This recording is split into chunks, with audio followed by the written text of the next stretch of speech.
I want to talk about bikes in the bushland, and I want to include all sorts of bikes. Really, I want to include all wheels, because all wheels are currently doing enormous damage to our bushland. This picture here is what we like to see in the bush. This is the Waratah, the symbol of New South Wales. These are in our bushland now on the decline because the bush is being destroyed. This is what we see 50 metres from those Waratahs. These trenches are a metre deep. They're caused by various vehicles. All of that sediment is now down in Middle Creek, and we've got a $1.9 million project trying to clear up the creek. All that sediment has been washed out. You can see the Zanfarees getting washed into the track. They get wider and wider and wider. There's plenty of photographs everywhere you go up at Red Hill. This is happening. It's same happening in Garrow. You've probably seen all this before, but it's massive erosion. It is absolutely massive. It's totally destroying our environment. It is not sustainable, and we can't let this go on. This is one of the worst ones. This is an area which is famous for heath monitors, the Rosenberg goanna. It's an endangered species. It used to live in this area. It still lives on the area just between here and Red Hill, and the Land and Environment Corps has just saved that site temporarily. What's happened here is the bikers dig up the termite mounds. A lot of these heaps are termite mounds. The termite mound is where the heath monitor lays its eggs. And they lay their eggs and they stay in there and living on the termites and the termite eggs. This has totally destroyed that area. It's destroyed no end of heath monitors. We can't let this go on. This is just disgraceful. But the whole of Red Hill is at risk, and the environmentalists need the help of the bike riders, because this is all going to be housing. The Catholic Church wants to put 600 houses on this site. They want to put, there's 3 or 4 seniors living developments. We need the help, because all of this bushland is going to go. So you might like your mountain biking. If it all goes and you're not fighting it, we're all losers. This is what we want to see in the bush, and all this flora is getting trampled. This is a typical hillside in Cromer Heights. All the vegetation is gone in this area, all the topsoil is gone, and there's just bare rocks, and that will never recover. This happens all over this area.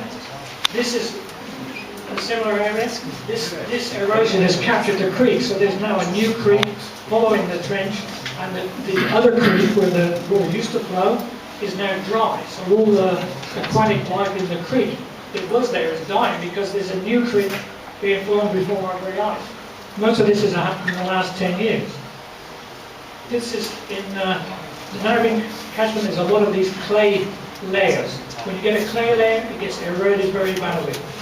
Some of this is done by trail bikes, but if you go up there, the majority of tracks are mountain bikes. No, definitely not. That's the result of poor trail design. What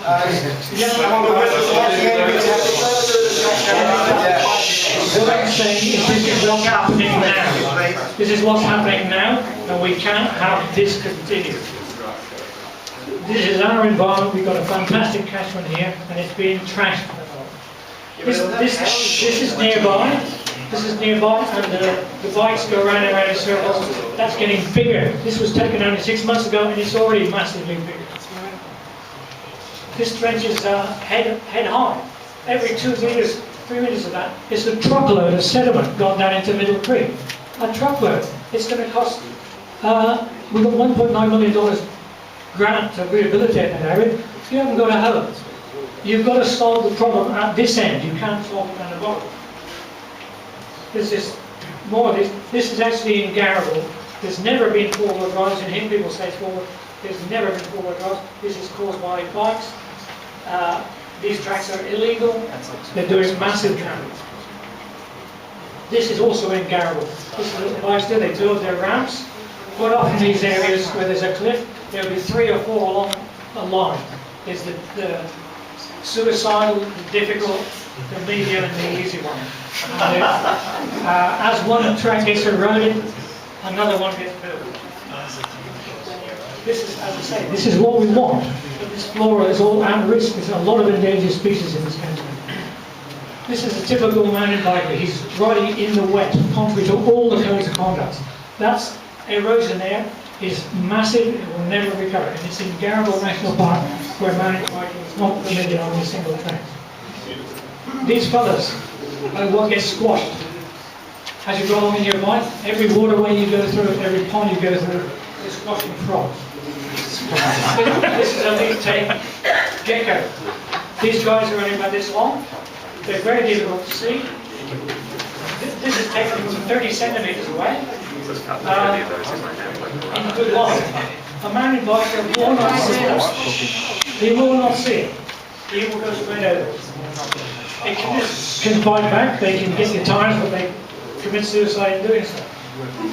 This is what all the rocks are like now in Garibaldi and Red Hill. They're getting deep scrapes, happening everywhere. This is an Aboriginal carving that has so far survived, but most of the Aboriginal carvings in Garibaldi are now trashed. They're destroyed. They've been there for tens of thousands of years, and they've been trashed in the last decade by mountain bikes doing wheelies over. And you can see all those scrapes on it. We can't let this happen. You know, bikers have to take responsibility. This is a bit about misinformation. Mainly they spread incorrect information.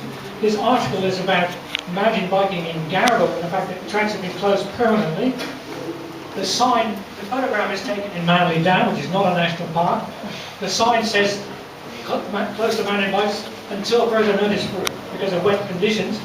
The header down here says it's in Garibaldi, and the text says it's in Bantry Bay. Well, the bushland tracks in Bantry Bay were claimed by the Aboriginals and immediately sold. They're going to be developed soon, so you're going to lose another track. Now, some of us here were fighting that battle in the land and Grand Court. We need help to fight this, otherwise you're not going to have any track anyway. There's a lot been said in the day that there's no injuries. There are injuries regularly. There's one in Garibaldi, suspected broken leg, possible spinal injuries. There have been a lot of accidents in Manly Dam. The councils and the national parks have to take this into account, because what's happened in the past, Ringer's been sued numerous times for over $1 million, and the ratepayers shouldn't have to pay for the stupidity of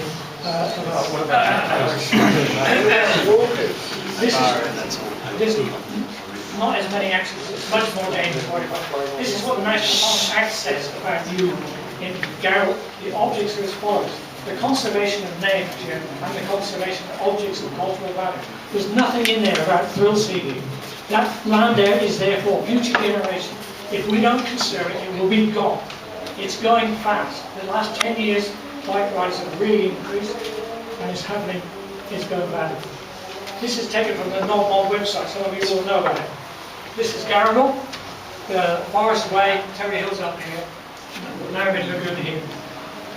Nearly all of these tracks are illegal tracks, and the Narrabeen website advertises them and tells people where they are, and they even say, watch out for the rangers, and they say they're illegal. Now, if you were sensible, if you ever discover paradise, to say the last thing you should do is tell people about it.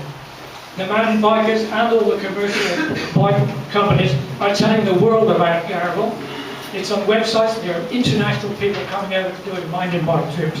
It will be trashed. If I were a mountain biker, I would keep it secret because it's going to be gone. But that's on non-profitable website. I probably said too much already, but this is just a few of the problems with mountain bikes. Yeah? It's incompatible with the national parks. It damages the bush, damages drainage. The tracks get wider and wider, and increase the number. In South Garibaldi, there have been 2 new tracks cut in the last few months. It's gone through really good quality bush with rare plants and rare animals. There's no environmental studies. There's nobody cares about the soil erosion. It just can't happen like that. This is the problem. Travel fast, accelerate hard, turn sharply, brake hard, skid frequently, travel in convoys, ride in wet conditions. Walkers don't do that. This is the sort of things. There's someone's produced a handout. Cutting of new trails is the worst thing. New trails going in all the time. They just Thanks, Ken.